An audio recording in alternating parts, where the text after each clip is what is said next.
Sir शिला पट पर तो पीयूष कुमार मिश्र और मनीष कुमार मिश्र उनका नाम अंकित है। हाँ। ये उनका कौन है? केशव प्रसाद मिश्रा जी का ये पोते लगते हैं। अच्छा। और अनिल कुमार मिश्रा जो है उनके पुत्र हैं। और सर ये केशव प्रसाद मिश्र जी का घर है, थोड़ा उनके बारे में बताइए। बहुत अच्छे आदमी थे और एग्री ऑफिस में काम करते थे। अच्छा सर। और वहाँ पढ़ाते हुए उन्होंने हिंदी साहित्य में कोहबर की सत की किताब लिखी है। सर क्या आप वो उपन्यास पढ़े हैं कि नहीं एक भी बार? ना उपन्यास नहीं पढ़े, पिक्चर देखे हैं। चलिए ठीक है। उपन्यास में सोना नदी के कल्पना करके जो चित्रण किया गया है यह वही नदी है। यह नदी नहीं एक नाला है जो शायद गंगा से होते हुए चौबे छपरा तक जाता है और यही नाला के किनारे चारों ओर घर है।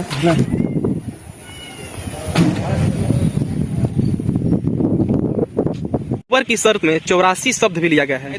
ताल को कहते होंगे या जो भी हो, 84 शब्द है। 84 शब्द क्या है? 84 जो है ये जितना ताल दिखाई दे रहा है खेत, हाँ जी सर, यही है। इन्हीं को 84 लोग कहते हैं। और हमारे पूर्वज लोग बताते थे कि 1 बीघा जमीन में 84 मन अन्न जो है उसमें उत्पन्न होता था। इतना अनाज? जी, 84 मन अनाज उत्पन्न करते थे हमारे पूर्वज लोग। इसीलिए इस ताल को जो है 84 नाम रखा गया। अच्छा सर, तो इस मिट्टी की तो गुणवत्ता बहुत अच्छी होगी उस समय?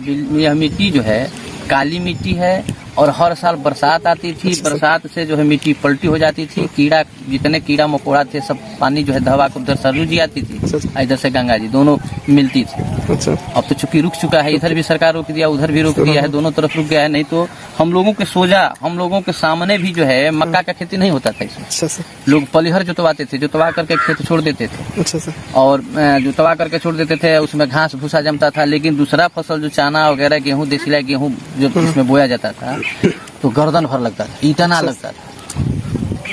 और 1 बीघा में यानी भगवान ऐसे करते थे, गंगा जी और सरयू जी की ऐसी महान कृपा थी, जो एक फसल तो मार खा जाता था लेकिन दोनों फसल को जोड़ करके इकट्ठे फसल थे हो जाता था। 1 बीघा में 84 मन, हमारे पूर्वज लोग बताते हैं कि इसमें 1 बीघा में 84 मन उत्पन्न होता था। इसीलिए हमारे पूर्वज जो है इसे 84 नाम कहानी यही।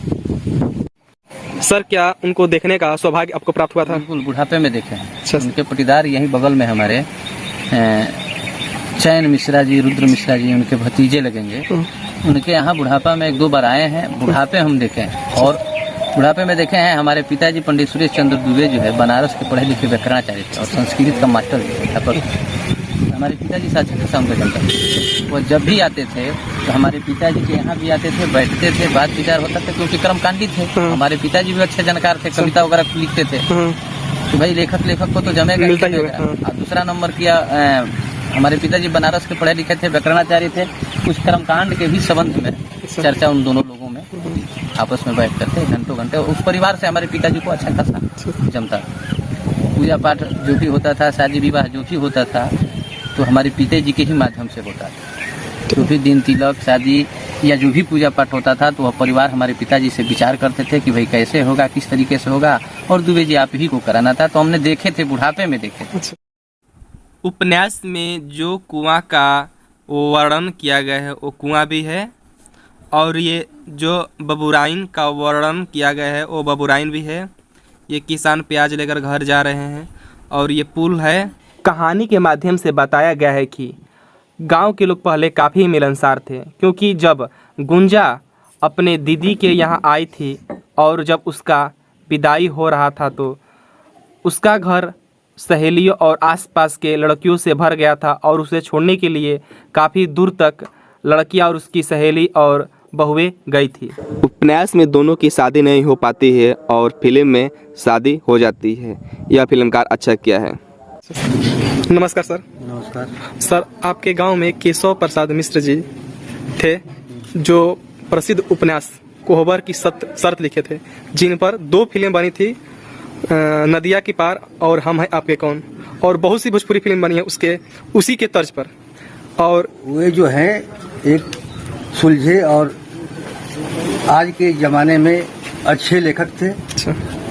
उनका बचपन हमारे ग्राम बलिहार में ही व्यतीत हुआ था और अपने क्रियाकलापों के द्वारा उन्होंने हमारे गांव का नाम रोशन किया था। सर, जो इस तरह के कोहबर की शर्त नामक उपन्यास पर नदिया के पार, उसी का डुप्लीकेट बना कौन सा फिल्म था? हम हैं आपके कौन? हम आपके हैं कौन, हाँ। उसी का डुप्लीकेट किया गया, जो कि एक लेखक के लिए महान और ग्राम के लिए भी बहुत से अच्छे कार्य के ज्ञाता थे।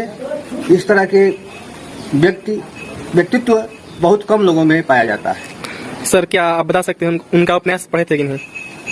या थोड़ा सा अंश पढ़े थे। अच्छा लगा था। कृष्ण बिहारी मिश्र भी केशव प्रसाद मिश्र जैसा ही है, जो हमारे गांव के ही है, बंगोबासी कॉलेज के प्रोफेसर भी है हिंदी के। उनका भी बलिहार का नाम रोशन करने में अग्रणी योगदान है। और उनके घर से दक्षिण की तरफ जाने वाले रास्ते में प्राथमिक विद्यालय भी है और विद्यालय के पास मंदिर भी है। और आगे एक और मंदिर है जो शायद कहानी में ठकुरबाड़ी का वर्णन किया गया है। और यह रोड दक्षिण की तरफ रामगढ़ जाता है, जहां कहानी में 5 चोप वाले तंबू भाड़े पर ओमकार के दूसरे शादी में चंदन लाया था।